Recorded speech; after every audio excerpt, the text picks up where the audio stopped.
हम लोग पिछले क्लास में जो है समान नागरिक संहिता था ना। उत्तराखंड पढ़ चुके थे। अच्छा, उत्तराखंड का दिया था।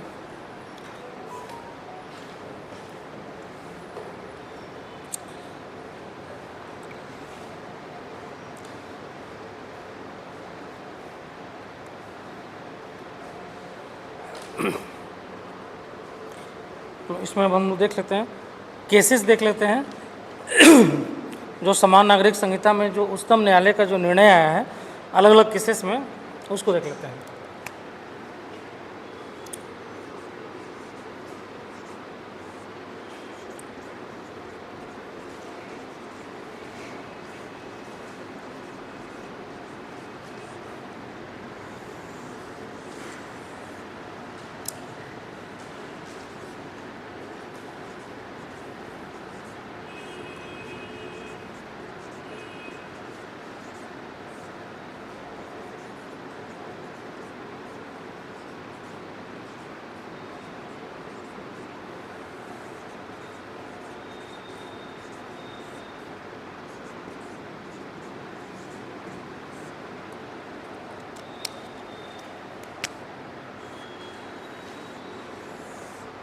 अब जो उच्चतम न्यायालय द्वारा जो है देखो समान नागरिक संहिता में जो है उच्चतम न्यायालय के द्वारा भी जो है कई जो है निर्णय दिए गए थे। ठीक है, उस निर्णय में जो है उसमें खासकर समान नागरिक संहिता के बारे में जो है टिप्पणी किया गया था, कमेंट किया गया था कि क्या होना चाहिए। ठीक है, तो कुछ केसेस हैं जो हम लोग देख लेते हैं। पहला केस है मोहम्मद अहमद खान। पहला जो केस है मोहम्मद अहमद खान वर्सेस शाह बानो बेगम। शाह बानो बेगम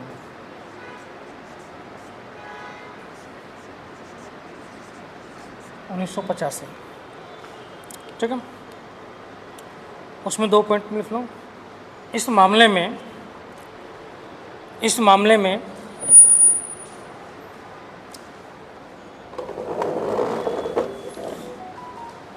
सर्वोच्च न्यायालय ने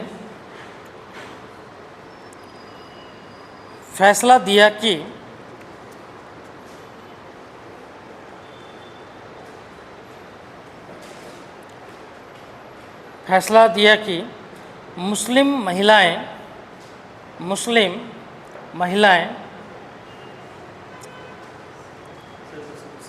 इस मामले में सर्वोच्च न्यायालय ने फैसला दिया कि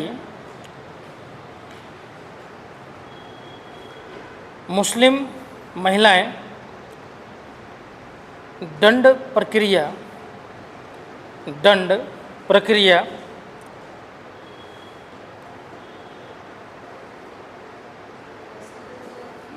फैसला दिया कि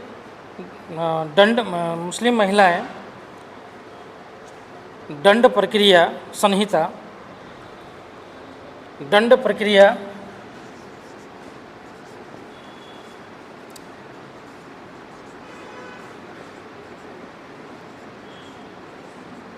संहिता की धारा 125 के तहत की धारा मतलब सेक्शन 125 के तहत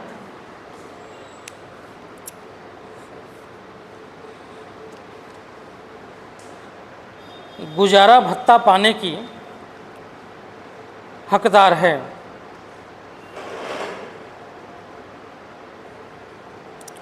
गुजारा भत्ता पाने की हकदार है।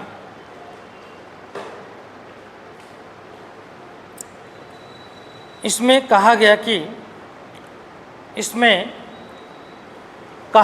कि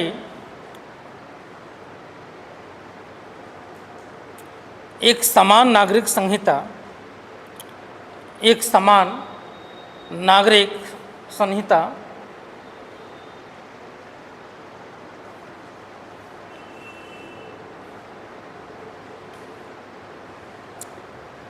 कुछ धार्मिक विचारधाराओं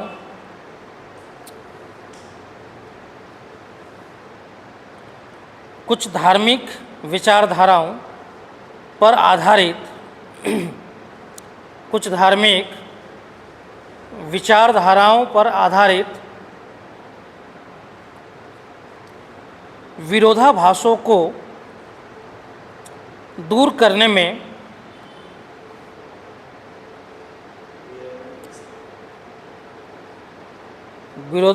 धार्मिक विचारधाराओं पर आधारित विरोधाभासों को दूर करने में मदद करेगी। दूर करने में मदद करेगी। ठीक है। अब देखो इस केस में क्या था, इस केस में था कि 3 तलाक जो दिया जाता है, 3 तलाक के बाद जो है मुस्लिम महिलाओं को गुजारा भत्ता नहीं दिया जाता है ना, ये प्रोविज़न नहीं है। ठीक है। तो ये जो है मोहम्मद जो है अहमद खान वर्सेस जो है शाहबानो बेगम जो केस गया था, तो शाहबानो बेगम जो है इसमें केस की थी। मोहम्मद जो अहमद खान था इनका हस्बैंड थे, तो इसके खिलाफ याचिका डाला गया था कि जो है महिलाओं को तलाक के बाद गुजारा भत्ता मिलना चाहिए। कंपनसेशन नहीं मिलेगा तो फिर वो कैसे आगे बढ़ेगी, फिर तो उसका आर्थिक जो है आधार ही नहीं, उसके पास कोई उसका सेल्फ जो है डिपेंडेंसी नहीं है। तो फिर इस हिसाब से अगर अचानक कोई 3 बार तलाक बोल के हटा दे उसको, तो फिर वो क्या करेगी, वो खाएगी कैसे, बच्चों को कैसे पालेगी, तो उसको गुजारा भत्ता मिलना चाहिए। इसी के लिए याचिका जो है डाला गया था। तो इस केस में सुप्रीम कोर्ट ने बोला कि जो है निर्णय दिया था कि जो है मुस्लिम महिलाओं को जो है गुजारा भत्ता पाने का हक है, अधिकार है, उनको गुजारा भत्ता मिलना चाहिए। क्यों? क्योंकि अगर गुजारा भत्ता नहीं मिलेगा तो फिर वो कैसे जो है अपना जो है जीवन बसर करेगी।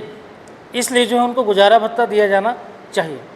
और बोला गया कि जो है इसी में केस में बोला गया कि जो है एक समान नागरिक संहिता जो है क्या करेगा, जो धार्मिक विरोधाभास है उसको दूर करेगा। मतलब धार्मिक विरोधाभास मतलब क्या, क्योंकि लॉ जो बना हुआ है वो धर्म के आधार पर बना हुआ है। तो इसमें क्या है कि हिंदू धर्म के लिए अलग लॉ है, मुस्लिम धर्म के लिए अलग लॉ है। तो दोनों में अलग अलग प्रक्रिया भी तो है, तो दोनों में क्या है, विरोधाभास है। और जो अगर इस क्रिश्चियन धर्म है तो उसमें भी क्या है, विरोधाभास है। तो अगर समान नागरिक संहिता बनेगा तो जो धार्मिक विरोधाभास है वो क्या हो जाएगा, दूर हो जाएगा। इसलिए इसमें बोला गया कि समान नागरिक संहिता जो है लाने का प्रयास करना चाहिए। ठीक है। तो इस जजमेंट में समान नागरिक संहिता भी लाने का प्रयास किया गया। और एक तरह से जो मुसलमानों का जो लॉ था जिसमें कंपनसेशन नहीं देने का प्रावधान था, उस प्रावधान को जो इसने हटा दिया। और बोला गया कि मुस्लिम को में भी अगर तलाक दिया जाएगा, तलाक के बिद्दत किया जाएगा, तो मुस्लिम महिलाओं को भी कंपनसेशन जो है देना पड़ेगा पुरुषों को। समझ में आया? इस केस में ये गया। दूसरा केस है सरला मुदगल। दूसरा केस है सरला मुदगल वर्सेस भारत संघ 1995 वर्सेस भारत संघ 1995।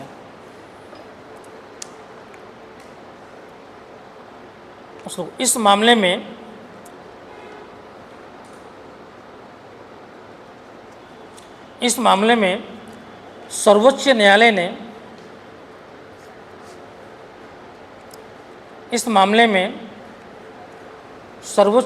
ने फैसला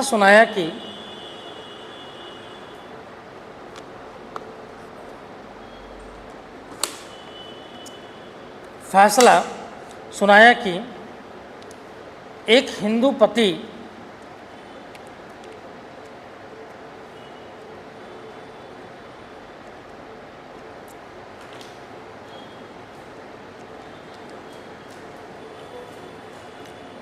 इस्लाम धर्म अपनाने के पश्चात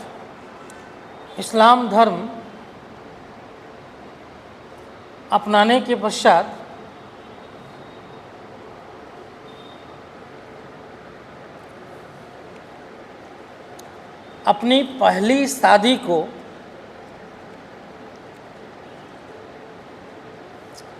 अपनी पहली शादी को खत्म किए बिना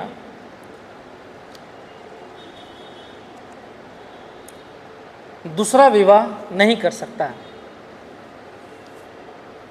खत्म किए बिना दूसरा विवाह नहीं कर सकता।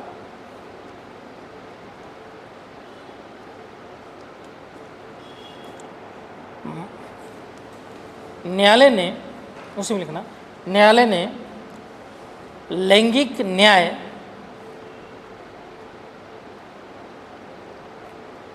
और समानता, लैंगिक न्याय मतलब हो गया जेंडर इक्वलिटी, और लैंगिक न्याय मतलब जेंडर जस्टिस, और समानता इक्वलिटी सुनिश्चित करने के लिए एक समान नागरिक संहिता सुनिश्चित करने के लिए एक समान नागरिक संहिता की आवश्यकता पर जोर दिया, कि आवश्यकता पर जोर दिया, आवश्यकता पर जोर दिया।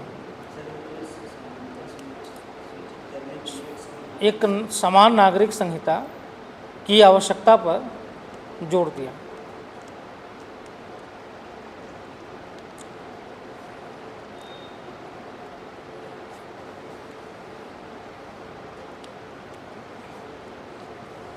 कल का कौन पेपर था? कल फर्स्ट पेपर जीएस का, थर्ड पेपर जीएस का फर्स्ट पेपर होगा ना, 22 से स्टार्ट हुआ ना, तो 22 को तो पहला कौन सा होगा? कंपल्सरी पेपर हुआ होगा, जी लैंग्वेज पेपर और कंपल्सरी पेपर, और कल हुआ होगा जीएस का फर्स्ट पेपर, हिस्ट्री और ज्योग्राफी वाला, यही होगा ना। क्वेश्चन तुम लोग को नहीं मिला है? कोई भी जान पहचान का नहीं जिसको क्वेश्चन ले ले? नहीं मिला क्वेश्चन जी?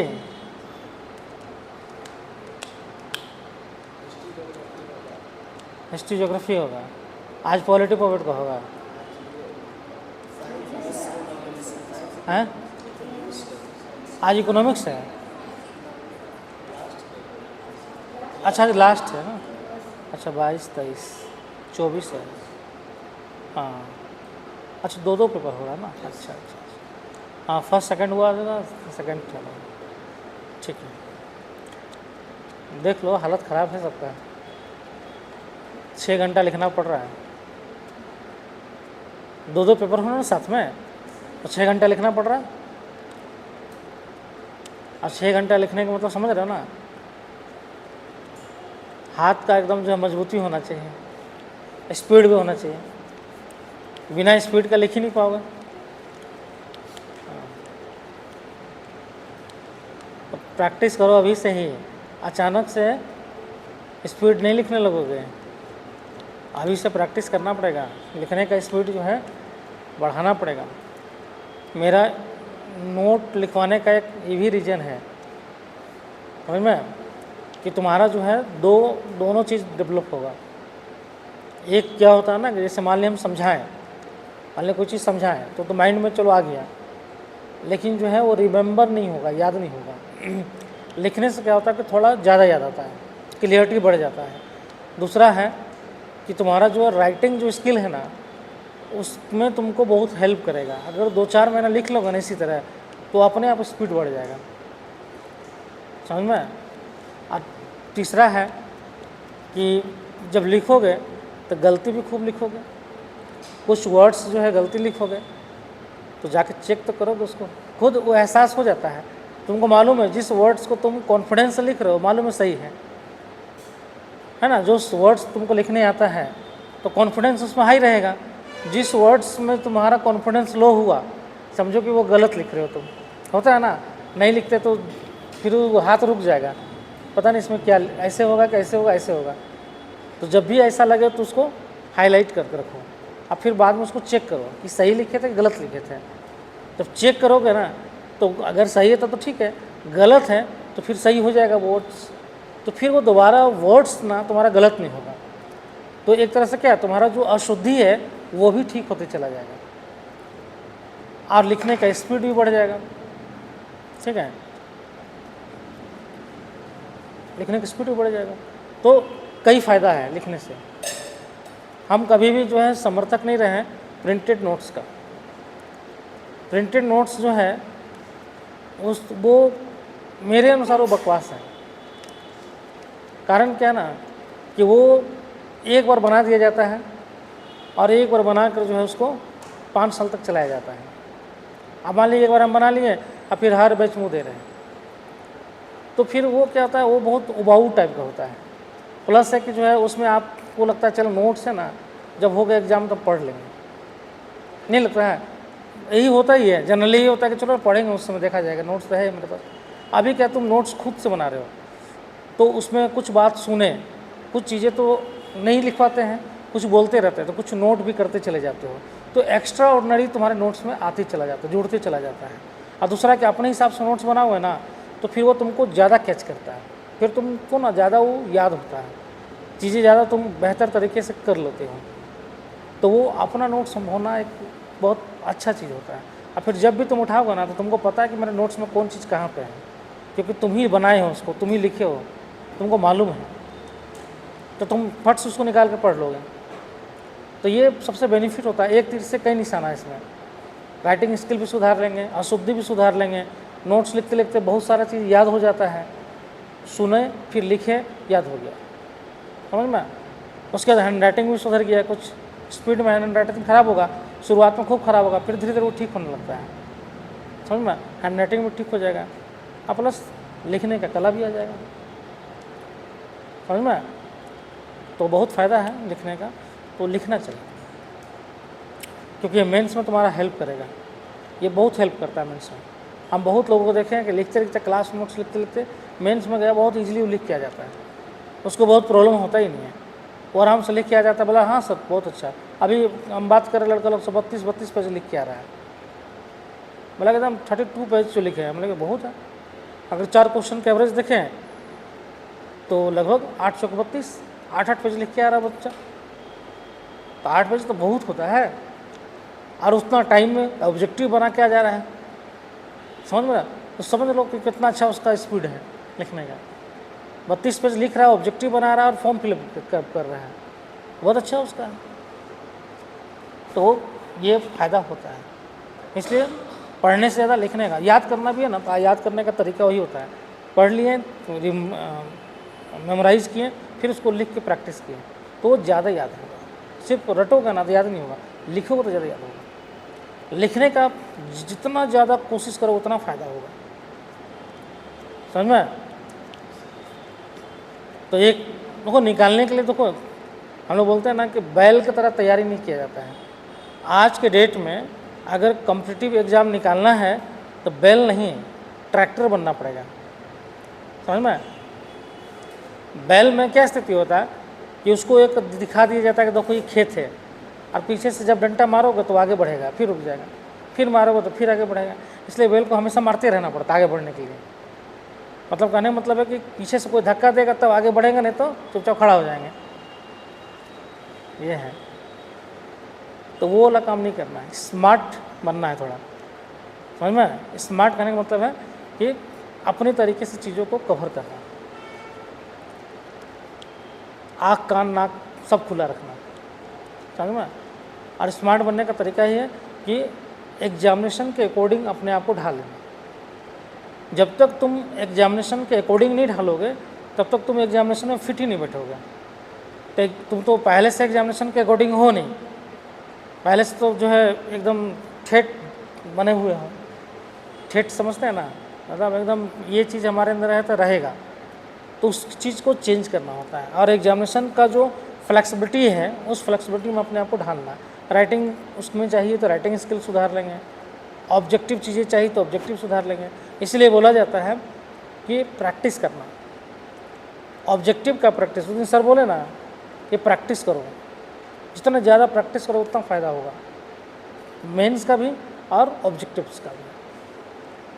तो सजेशन भी किए कि भाई ले लो, अरिहंत का आता है वो 10,000 क्वेश्चन आता है, प्रैक्टिस करो बैठ के, 10,000 क्वेश्चन बनाओगे और 4 ऑप्शन देखोगे, 40,000 तुम्हारे पास फैक्ट आएगा। 40,000 समझते हो, 40,000 में तुमको 100 फैक्ट निकालना है, ईजिली करके आ जाओगे। लेकिन अभी से करोगे तब, एग्जामिनेशन का समय नहीं होता है। और एक एक क्वेश्चन अगर पर डे लिखोगे तो महीना में अगर मान के चलो तुम 20 क्वेश्चन लिख रहे हो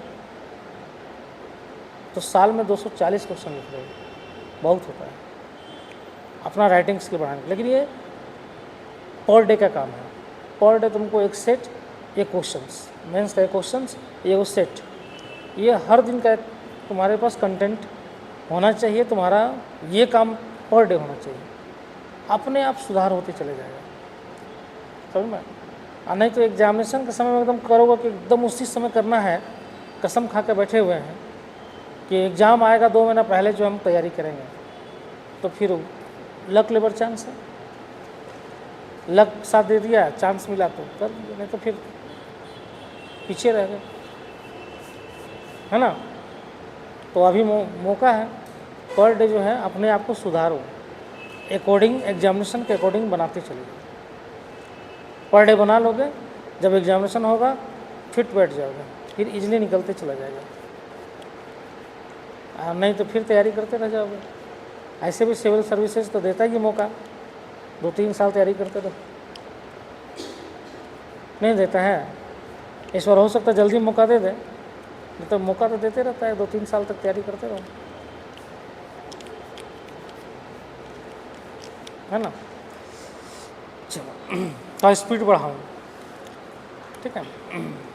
नेक्स्ट केस है सायरा बानो बनाम भारत संघ।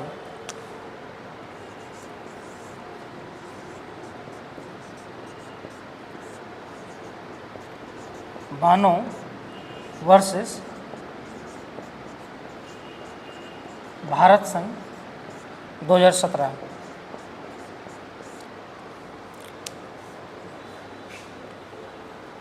सायरा बानो बनाम भारत संघ 2017। देखो इस मामले में, उसमें लिखूं, इस मामले में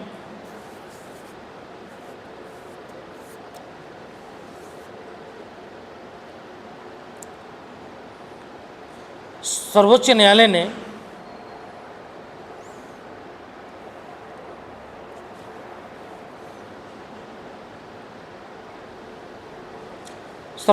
ने तीन तलाक को असंवैधानिक घोषित कर दिया। 3 तलाक को असंवैधानिक घोषित कर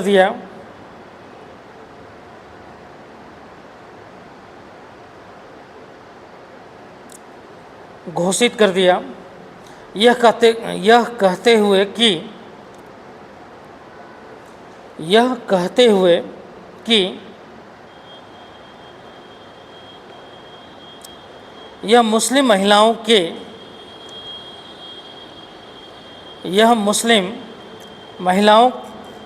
के मौलिक अधिकारों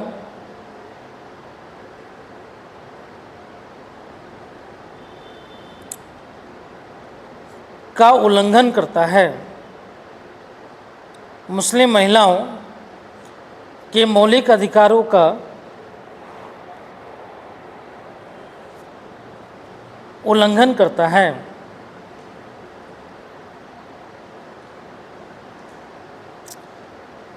इस फैसले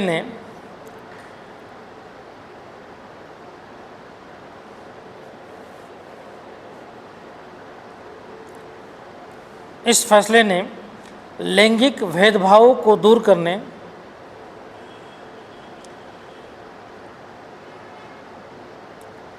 और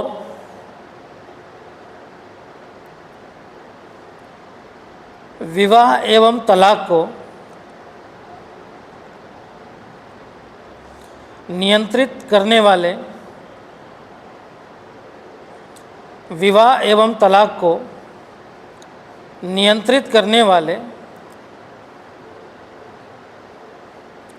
समान कानूनों को सुनिश्चित करने के लिए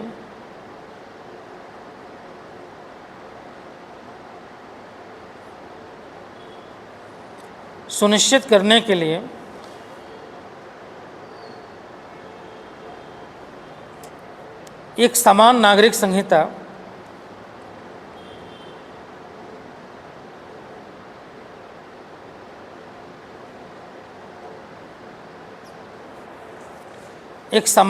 संहिता लागू करने की आवश्यकता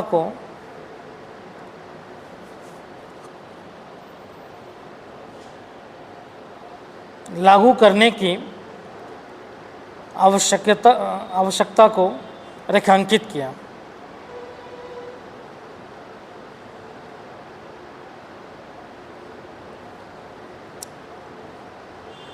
लागू करने की आवश्यकता पर को रेखांकित किया। ठीक है, इस केस में है कि जो है 3 तलाक को इसी 2017 में जो है सायरा, इसको अंडरलाइन कर लेना, पूछ लेगा 3 तलाक को निम्नलिखित में से किस वाद में असंवैधानिक करार दिया गया था सुप्रीम कोर्ट के द्वारा। ठीक है, ऑब्जेक्टिव पूछ देगा, इसको अंडरलाइन कर लो। इसमें जो है बोला गया सुप्रीम कोर्ट के द्वारा कि जो है सायरा बानो केस में कि 3 तलाक जो है ये क्या है, ये मुस्लिम महिलाओं के साथ जो है असमानता या लैंगिक असमानता का जो है व्यवहार करता है, इसलिए 3 तलाक को जो है इसने रद्द किया और बोला कि जो है 3 तलाक जो है असंवैधानिक है और ये मौलिक अधिकारों का भी हनन करता है, क्योंकि मौलिक अधिकार में जो है महिलाओं के लिए जो है लैंगिक समानता की बात किया गया है। ठीक है, धर्म के आधार पर भेदभाव पर रोक लगाया गया है। ठीक है, तो यहाँ धर्म के आधार पर भेदभाव हो रहा था, मुस्लिम महिलाएं हैं तो अलग ट्रीटमेंट हो रहा है, हिंदू महिलाएं हैं तो अलग ट्रीटमेंट हो रहा है, इसलिए जो है इसको रद्द करके और 3 तलाक को समाप्त कर दिया गया। ठीक है, और एक बना दिया गया कि जो है सरकार 3 तलाक पर जो है कानून बना सकती है। 3 तलाक पर सरकार जो है कानून ही बनाई और जो है उसमें प्रोविज़न किया गया कि 3 तलाक अब जो है इलीगल है। कोई भी जो है 3 तलाक के आधार पर किसी महिला को जो है 3 तलाक के आधार पर विवाह विच्छेद करता है तो उसको जो है दंड दिया जाएगा, है ना, उसको जेल में डाला भी जाएगा, प्लस जो है आर्थिक रूप से दंड भी देना पड़ेगा और महिलाओं को जो है कंपनसेशन भी देना पड़ेगा। तो 3 तलाक नहीं, अब आप कोर्ट के प्रोसेस में जाइए, अगर आपको तलाक चाहिए आप कोर्ट में जाना पड़ेगा, जैसे हिंदू धर्म में होता है उसी तरीके से अब आपको भी जाना पड़ेगा। अब ये नहीं कि मौखिक रूप से तलाक तलाक तलाक 3 बार बोले और निकल गए। हाँ, तलाक की बिद्दत भी प्रोसेस है उसका।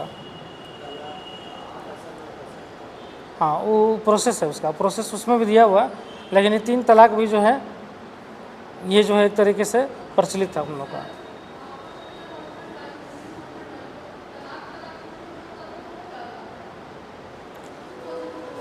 कोई प्रॉब्लम नहीं। ये केस बताते हैं तुमको, जब हम लोग लॉ कर रहे थे, एक केस था दिल्ली कोर्ट में आया था केस, उसमें था कि जो है एक मुस्लिम फैमिली था, मुस्लिम फैमिली में जो है एक नया नया जो है विवाह हुआ, मतलब क्या बोलते हैं विवाह को लोग क्या बोलता है, निकाह हुआ।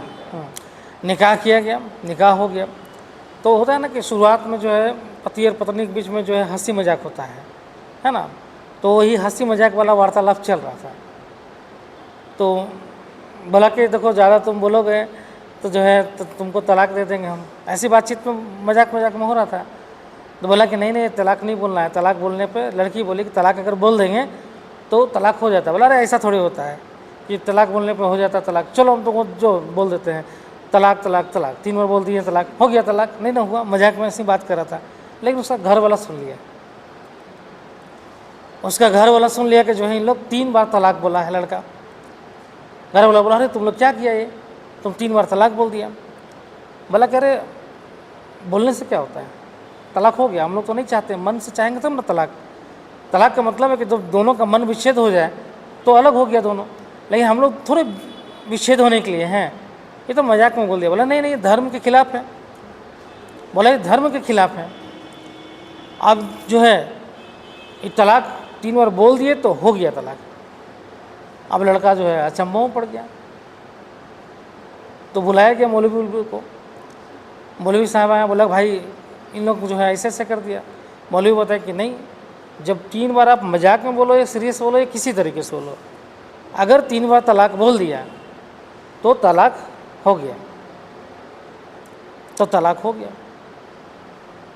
तो बोला कि अब क्या, तलाक हो गया, हो गया। बेचारा शादी किया था, अभी पहला दिन ही था, अब तलाक हो गया। अब जो है बेचारा एकदम हड़बड़ में आ गया वो।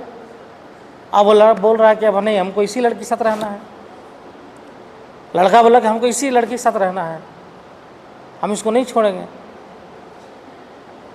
तो सारा घर वाला जो धर्म का जो उलेमा वर्ग होता है बोला कि नहीं, ऐसा हो नहीं सकता, तलाक होने के बाद साथ में तुम रह नहीं सकते। तो बोला कि नहीं, हम, अब लड़का अड़ गया कि हम रहेंगे, इसी रहना तो हमको इसी साथ। लड़की बोले कि हमको भी रहना इसी के साथ, लेकिन अब चूंकि धार्मिक आधार पर तलाक हो गया था। तो बोला कि एक उपाय है। बोला कि क्या? बोला कि अब नियम है कि अगर फिर से अगर उस लड़की के से दोबारा शादी करना है तो डायरेक्ट नहीं हो सकता है, वो तब होगा जब उस लड़की की शादी कोई दूसरे के साथ होगा, है ना, जिसको उन लोग हलाला बोलते हैं, दूसरे के साथ होगा। अब फिर वो तलाक देगा तो फिर इसके साथ होगा, ये नियम है। अब बोला गया कि अब ऐसे में जो है अब दूसरा कौन शादी करेगा। अब जो है बोला कि अब दूसरा शादी इसको करवाइए, अब फिर वो लड़का उसको तलाक दे देगा लड़की को, तो फिर ये लड़की इससे शादी कर सकती है। अब ये हुआ तो उसका एक चचेरा भाई था, है ना, लड़का का चचेरा भाई था। अब चचेरे भाई को मनाया गया कि तुम शादी करके अब तुम इसको तलाक दे दोगे। बोला ठीक है। अब शादी करके जो है उस बोला कि तलाक दे दोगे। बोला कि ठीक है, हम तलाक दे देंगे। और उसके साथ जो है निकाह उसका हो गया। इसीलिए क्या गया था कि वो शादी निकाह जब हो जाएगा, तलाक 3 बार दे देगा, फिर इससे इसका निकाह हो जाएगा। अब शादी तो उसका हो गया जवान का। शादी करने के बाद वो 3 बार तलाक बोल ही नहीं रहा है, समझ में? अब बोला तुम बोलो, वो बोला कि नहीं हम नहीं बोलेंगे। तो बोला कि अरे कैसे नहीं बोलोगे तुम तो इसलिए शादी किए थे कि तुम 3 बार तलाक बोलोगे। बोला कि नहीं पागल थोड़े हैं हम, तो मतलब इतना सुंदर लड़की से मेरा शादी हो गया, हम 3 बार तलाक दे के हम जो है अलग कर लें। अब वो बोल ही नहीं रहा, अब तो फंस गया बेचारा। अब इसको रहना उस लड़की के साथ था। उपाय किया था कि चचेरे भाई से शादी करवाया, अब वो बोलने के लिए मना कर दिया। अब इन लोग ये मामला लेके चला गया केस कोर्ट में लेके चला गया कि जो है इस तरह से जो है भाई जो है तलाक देने के लिए तैयार ही नहीं है, और जो है इसको इसलिए शादी किया गया था कि तलाक देगा। कोर्ट में मामला चला गया ये। तो कोर्ट में जाने के बाद उजागर होता ना, डोमेन में आ जाता है, पब्लिक डोमेन में। तो हम लोग केसमेट में पढ़े थे, ये केस था दिल्ली में। तो फिर बाद में सुनवाई हुआ, कोर्ट जो है बोला कि देखो जो नियम है, कोर्ट तो नियम ही लेके चलता है। नियमता यह है कि लड़की का 3 बार बोलने के बाद तलाक हो गया, 3 बार लड़की को तलाक बोल दिया गया। चूँकि तलाक का नियम है मौखिक रूप से, लिखित रूप से, सांकेतिक रूप से, किसी भी तरीके से अगर 3 बार तलाक बोल दिया गया तो वो तलाक माना जाता है। भले ही वो मजाक या हंसी मजाक में बोला गया हो, लेकिन नियमता तलाक तो हो चुका है। जो इस्लामिक जो शरीयत में लिखा हुआ है तलाक तो हो चुका है। और ये भी नियमता है कि तलाक के बाद अगर उसी लड़की से पुनः शादी करना हो तो उसका एक बार शादी करवा कर फिर जो है दोबारा शादी हो सकता है जब वो तलाक दे दे। अनियमता इसका शादी तलाक के बाद दूसरे से हुआ, वो भी शादी वैलिड है क्योंकि तलाक के बाद शादी हुआ है ना, तो वैलिड हो गया। अब अगर वो तलाक नहीं देता है तो इसको में उसकी मर्जी है, उसका चचेरा भाई का, क्योंकि वैलिड तो शादी हुआ है, शादी वैलिड है। अब उसकी मर्जी है को तलाक दे या ना दे। अगर 3 बार तलाक वो बोलता है तो तलाक देता है, अगर उसका मन नहीं है बोलने का तो नहीं दे सकता है। इसलिए जो उसको ज़बरदस्ती नहीं बोला जा सकता कि तुम तलाक दो। हो सकता है शादी के बाद जो है उसको उस लड़की से प्यार हो गया, प्रेम हो गया, इसलिए जो है वो अब अलग होना नहीं चाहता है। बेचारा पहला वाला जो शादी किया था ऐसे ही रह गया, कोर्ट में भी जो है उसी के फेवर में फैसला सुना दिया। तो ऐसा जो है अनइक्वलिटी होता है, कभी कभी मामला फंस जाता है, समझ में। इसलिए बोला गया ना कि जैसे कोई हिंदू जो है दोबारा शादी करने के लिए क्या करता है? मुस्लिम बन जाता है। दूसरा शादी करने के लिए मुस्लिम बन गया, क्योंकि हिंदू धर्म में पहला शादी होते हुए आप दूसरा शादी नहीं कर सकते हैं। हिंदू धर्म में दूसरा शादी तभी कर सकते हैं जब उसके साथ आपका डाइवोर्स होगा। तो डाइवोर्स होगा, उसके लिए प्रोसेस है, इजली नहीं है ना कि आप बोल दीजिएगा जाओ डाइवोर्स दे दिए तुमको, नहीं होगा। उसके लिए आपको कोर्ट में जाकर, हिंदू धर्म में तो डेली लड़ाई होता है, डेली बोलते हैं छोड़ देंगे तुमको, जाओ नहीं रहेंगे तुम्हारे साथ हम, डेली बोला जाता है। अगर होता है इस तरह 3 तलाक वाला स्थिति हिंदू धर्म में, तो डेली कई बार डाइवोर्स होता है, डेली तो झगड़ा होता है, शाम को बोलता है कि जो है छोड़ दिए तुमको, तुम्हारे साथ हमको नहीं रहना, जाओ। होता है, फादर मदर को भी देखते थे, नहीं रहना, जाओ अपना तुम, नहीं फिर बाद में मिल जाते। क्यों? क्योंकि प्रोसेस है, इसलिए है नहीं, आपको कोर्ट में जाना पड़ेगा, कोर्ट से फिर जो है आप रीजन देना पड़ेगा, रीजन के बाद दोनों सहमत होंगे, उसके बाद कोर्ट जो है 6 महीना जो है आपको रखेगा, उसके बाद तलाक देगा, उसका डाइवोर्स देगा। तो कौन अपना माथापच्ची करेगा? चलो फिर साथ में रहने लगते हैं, लड़ झगड़ के फिर मान जाते हैं। यहाँ तो है कि 3 बार बोले और हट गए, तो दोनों में बहुत अंतर है। इसलिए जो है तो ये क्या है, लैंगिक जो है इनइक्वालिटी था, समझ में। इसीलिए जो है इस तरह का बहुत केसेस होता था, और इसमें जो है महिलाओं को बहुत दुर्गति होता था, क्योंकि शादी तो हो जाता था। इस्लाम में जो है एक साथ 3 शादी भी करने का भी प्रोविज़न है ना। उसके अलावा कि शादी हो गया, शादी होने के बाद जो है अगर मान लें कि तलाक हो गया, तो फिर दोबारा शादी हो गया, तो जो तलाक होने के बाद जो महिलाएं होती थी उनको कंपनसेशन भी नहीं दिया जाता था। हिंदू धर्म में है कि कंपनसेशन भी मिलता है, मतलब गुजारा भत्ता मिलता है, लेकिन इस्लाम में गुजारा भत्ता नहीं दिया जाता था, समझ में। क्योंकि केस बताए थे, साहबानों वाला केस बताए थे कि साहबानों में गुजारा भत्ता देने के बाद किया गया था, लेकिन बाद में इस केस को जो है पलट दिया गया था। राजीव गांधी की सरकार था, राजीव गांधी ने इस फैसले, चूँकि इस फैसला जब हुआ था, इस फैसले के बाद जो है कई बार विरोध होना स्टार्ट हो गया पूरे देश में। और जब विरोध होना स्टार्ट हो गया तो संसद से जो है एक बिल पास करके जो है सुप्रीम कोर्ट के जजमेंट को सीज कर दिया गया। तो फिर वो वहीं पे मामला समाप्त हो गया। फिर जो है तलाक होने के बाद जो है कोई गुजारा भत्ता देने का प्रोविज़न नहीं था, ठीक है। 2017 में जो है कोर्ट ने क्या किया, इसको जो असंवैधानिक बनाया 2017 में, तब से, समझ में आया। तो इसलिए बोला जाता है कि जो है एक तरह से ये महिलाओं के आर्थिक रूप से जो है ये क्या कर रहा था कि शोषण कर रहा था। तलाक तो हो जाता था, दूसरा शादी कर लेते थे पुरुष, लेकिन महिला को कोई गुजारा भत्ता मिला नहीं, फिर वो अपना जीवन कैसे चलाएगा। उसकी शादी ही होती है, क्योंकि वो इकोनॉमिकल रूप से जो है डिपेंडेंट नहीं है। तो शादी होता है तो पुरुषों पे तो डिपेंडेंट होती है ना, अगर पुरुष ही उसको छोड़ दिया तो फिर वो कैसे चलाएगी अपने आप को, तो उसकी स्थिति खराब हो जाती है, समझ में आया। तो इसलिए जो है इसको दूर करने का प्रयास करने का, 3 तलाक को असंवैधानिक करने का यही प्रोसेस था, और 2017 में इसको असंवैधानिक बना भी दिया गया, ठीक है। तो हिंदू धर्म में भी था, कोई दूसरा शादी करने के लिए मुस्लिम धर्म अपना लिया, तो वहाँ भी फैसला दिया गया था सरला मुद्गल में कि अगर इस्लाम धर्म में चले गए तो एक शादी के रहते अब दूसरा शादी नहीं कर सकते हैं, समझ में। अब ये नहीं कि जो इस्लाम का तो शादी कर लिया,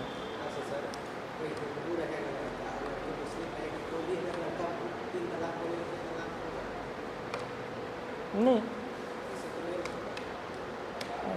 वो किस प्रोसेस को मान रहा है ये डिपेंड करता है। तो फिर हिंदू धर्म को फॉलो करेगा कानून को, लड़का को मुस्लिम है तो मुस्लिम धर्म का फॉलो करेगा कानून को, डिपेंड करता है।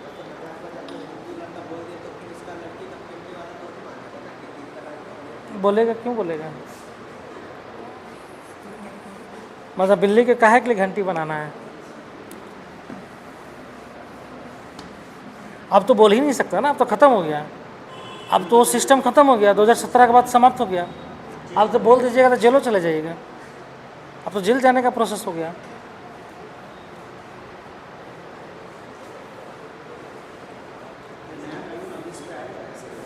क्या बोले। हाँ, इसी के आधार पर ना फिर नया कानून बना है, पार्लियामेंट से पास किया गया ना, पार्लियामेंट से कानून बना नहीं, 17 में आया, 18-19 में बनाया गया कानून 3 तलाक पर, और उसमें जो है दंड का प्रोविज़न भी किया गया, कंपनसेशन का भी प्रोविज़न किया गया, दोनों आर्थिक रूप से भी दंड है और जेल जाने का भी है। चलो नेक्स्ट है जोसेफ शाइन। चौथा केस है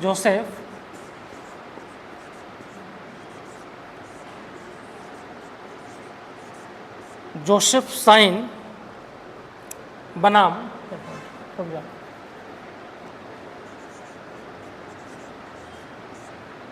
वर्सेस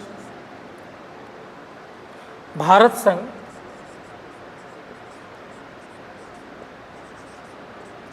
– 2018। जोसेफ शाइन बनाम भारत संघ 2018। देखो इस मामले में सर्वोच्च न्यायालय ने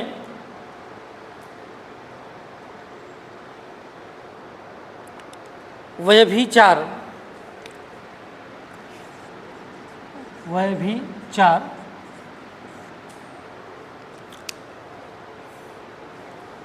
से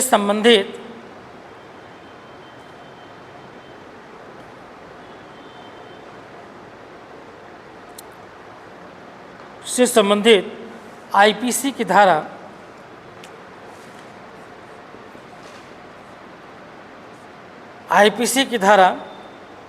497 को रद्द कर दिया।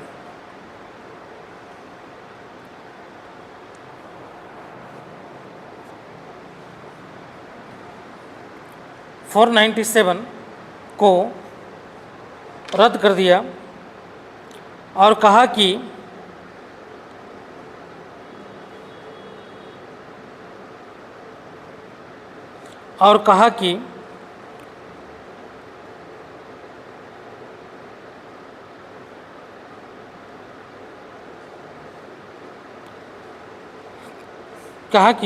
यह संविधान के अनुच्छेद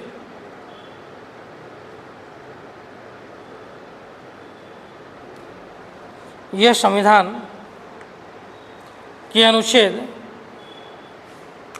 15 और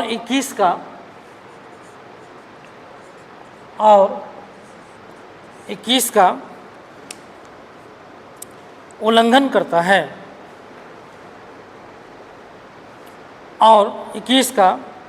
उल्लंघन करता है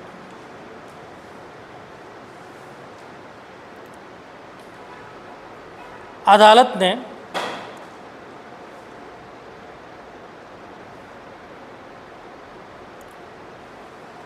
कहा कि व्यक्तिगत कानूनों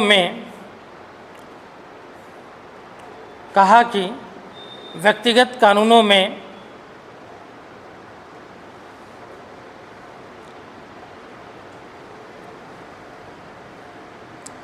विसंगतियों को दूर करने के लिए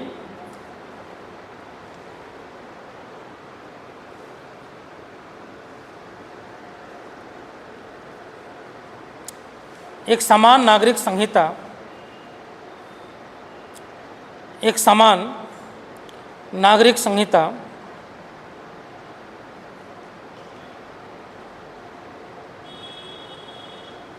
लागू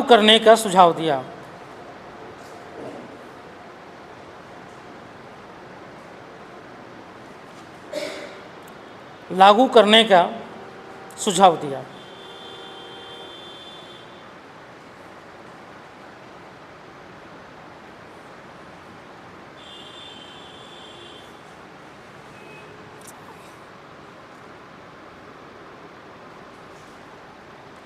ठीक है, तो ये जो है ये केस में है कि इसमें बोला गया 2018 के केस है, इसमें बोला व्यभिचार समझते हैं ना, मतलब जो बुरा या सेक्सुअल हरासमेंट या दुष्कर्म इस टाइप का जो भी मामला होता है उसको व्यभिचार बोलते हैं।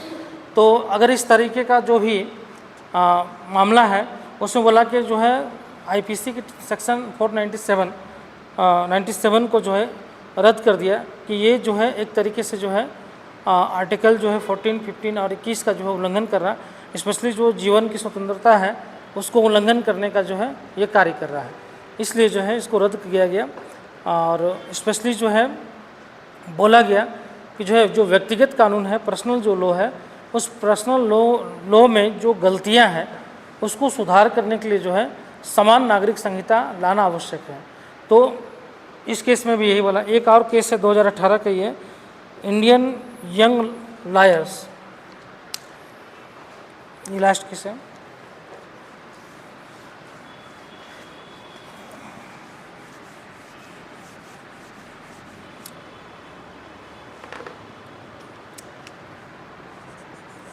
पांचवा केस है Indian young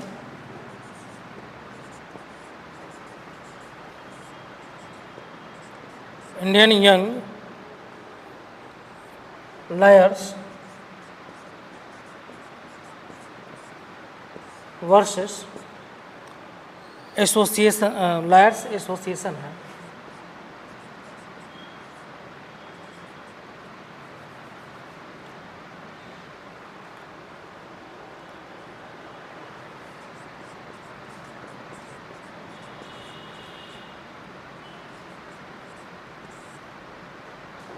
association versus Kerala राज्य।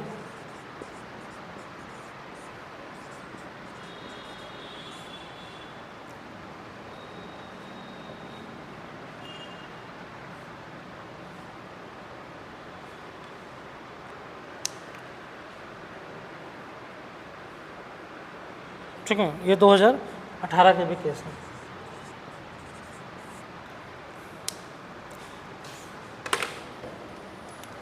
इस मामले में सर्वोच्च न्यायालय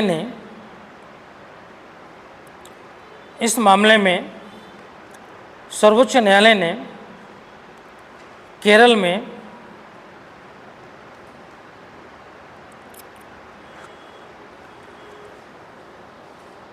सबरीमाला मंदिर में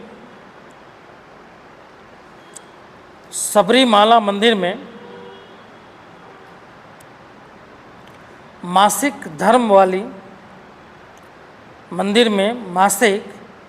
धर्म वाली महिलाओं के प्रवेश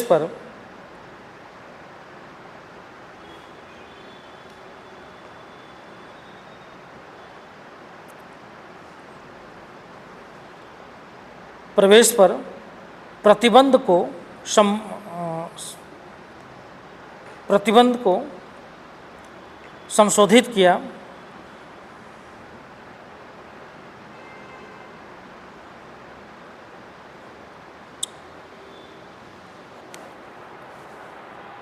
और कहा कि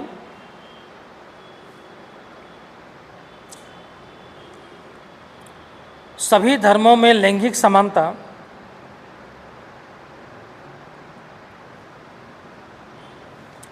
सुनिश्चित करने के लिए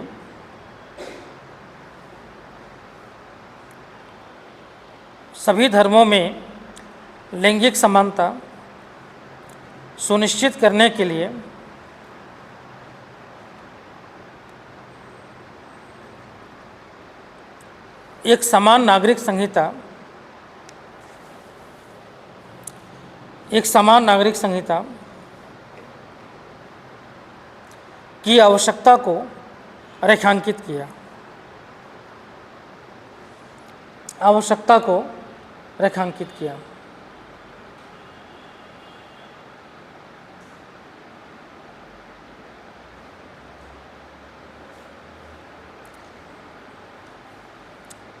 ठीक है,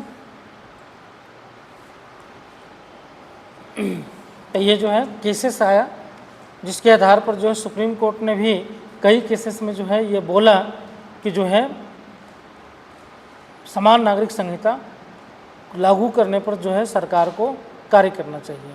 उसने समान नागरिक संहिता को जो है रेखांकित करने का जो है प्रयास किया। क्लियर? अब इसका जो है हम लोग देखें कि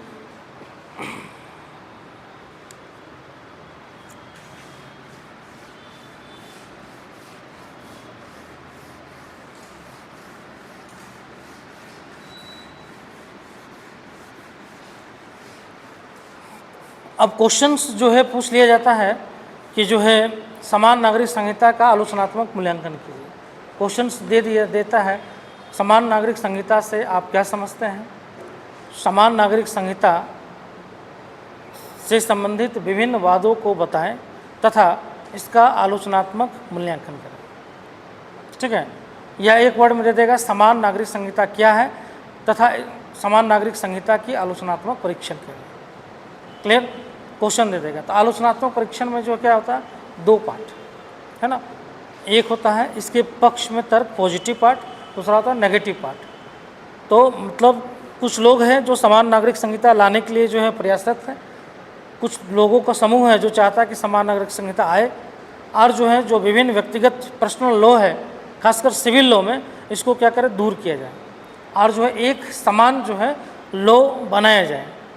ठीक है, और कुछ लोग हैं जो इसके विरोध में भी हैं, वो चाहते हैं कि एक समान जो है जो पर्सनल लॉ है वो बना रहे और जो है एक लॉ नहीं बने। अब उनका डर अलग है, उनका डर है कि कहीं ऐसा न हो जो अल्पसंख्यक हैं उनको जो है वो संख्यक के अंदर में दबा दिया जाए। खासकर जो विवाद का है वो मुस्लिम धर्म की तरफ से ज़्यादा है। क्यों, वो अल्पसंख्यक हैं और उनको लगता है कि कहीं ऐसा ना हो कि बहुसंख्यक जो कल्चर है, जो कल्चरल जो डेवलपमेंट है उसमें कहीं ना कहीं जो है उसी के आधार पर जो है लॉ अगर बन गया तो फिर इनको मानना पड़ेगा। तो एक जो है डर बना हुआ, तो दोनों में पक्ष और विपक्ष में तर्क है, तो आपको जो है दोनों पार्ट को बताना पड़ेगा। जब भी आलोचनात्मक होगा तो आपको दोनों पार्ट बताना पड़ेगा और उसके बाद आप कंक्लूड कर सकते हैं। ठीक है, अभी तक तो कुछ वैसा नहीं प्रोसेस हुआ, केंद्रीय स्तर पे अभी तक कोई यूसीसी का कोई ऐसा प्रोविज़न अभी नहीं हुआ है, लेकिन राज्य स्तर पे हो चुका है। गोवा तो पहले से था, अभी हाल फिलहाल में 24 में उत्तराखंड में भी विधेयक पास कर दिया गया। ठीक है, उत्तराखंड में जानिएगा कि अभी जो है कई बार विवाद भी हुआ है। अभी वहाँ पे हाल फिलहाल में शायद वहाँ पे अभी एक राइट्स भी हुआ था, जगह का नाम याद नहीं आ रहा, लेकिन राइट्स एक हुआ था अभी हाल फिलहाल में, है ना, जहाँ पुलिस वगैरह जो है पूरा पैक्ट किया हुआ था।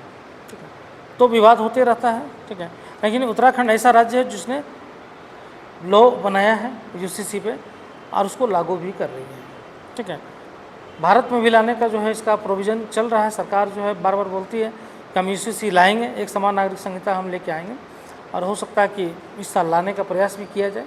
ठीक है, तो हम लोग को जो क्वेश्चंस पूछेगा इसी आधार पर पूछेगा। हो सकता है आप लोग जब एग्ज़ाम दें तब तक यूसीसी आ जाए या उसका बिल आ जाए, तो हो सकता है आप लोग समय क्वेश्चन बन जाए। ठीक है, तो इसका पहले हम लोग हैं कि जो है समान नागरिक संहिता हम लिख दे रहे हैं यूसीसी के पक्ष में तर्क। ठीक है, यूसीसी के पक्ष में तर्क मतलब इसका पॉजिटिव पार्ट है, मतलब जो सपोर्ट करते हैं। तो जैसे सिंपल सा बोल रहे हैं तो पक्ष में तर्क देने का क्या रीज़न है, तो उनका मानना कानूनी प्रणाली का सरलीकरण।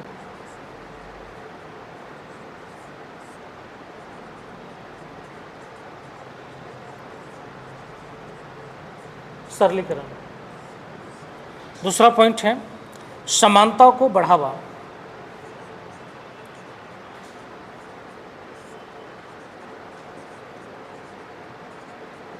समानता को बढ़ावा।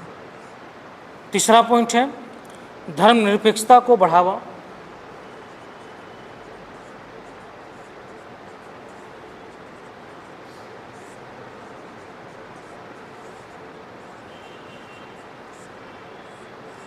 चौथा पॉइंट है लैंगिक समानता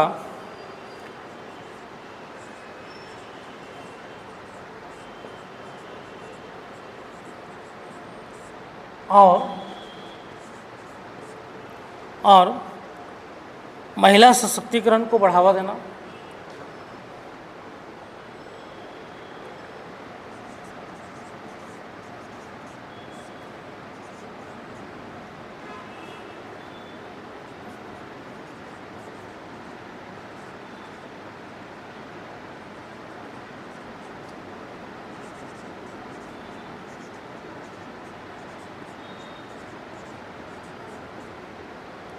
महिला एम्पावरमेंट को बढ़ावा देना। ठीक है, इसका हो जाता है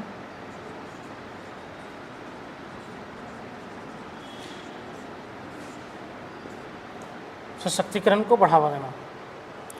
ठीक है, उसके बाद राष्ट्रीय एकीकरण को बढ़ावा देना।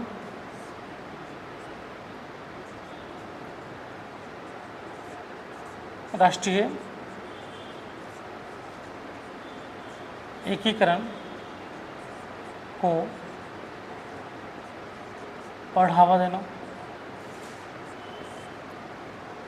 राष्ट्रीय एकीकरण को बढ़ावा देना। नेक्स्ट है आधुनिकीकरण को बढ़ावा देना।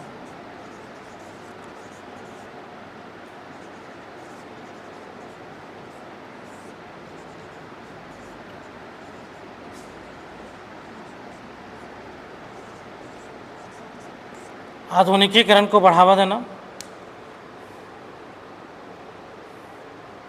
और लास्ट है वैश्विक छवि में सुधार।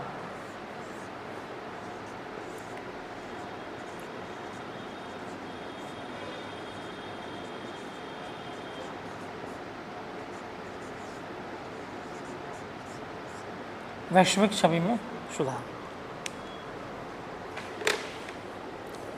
ठीक है, ये पक्ष में तर्क है। इसको तो आप लोग चार्ट भी बनाकर दिखा सकते हैं और फिर इसको डिटेल कर सकते हैं। डिटेल में 2-2 लाइन में हम सब में लिखवा दे रहे हैं।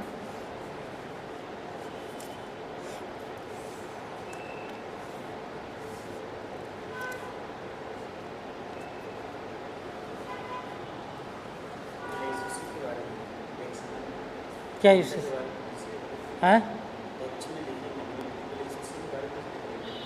तो तुम क्लास नहीं आता, तुमको नहीं मालूम है? यूसीसी के बारे में बता चुके हैं। तो क्लास कितने दिन से नहीं आ रहे थे? तो अब नहीं आया तो छूटेगा। नोट्स लेकर देख लेना किसी को। हो गया?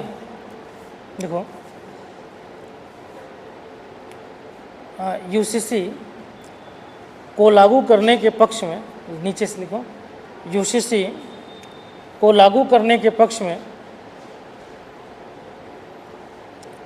निम्नलिखित तर्क दिए जा सकते हैं। निम्नलिखित तर्क दिए जा सकते हैं।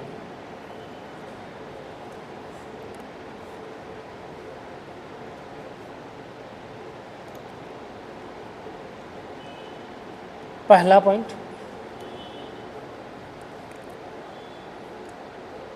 पॉइंट, कानूनी प्रणाली का सरलीकरण। कानूनी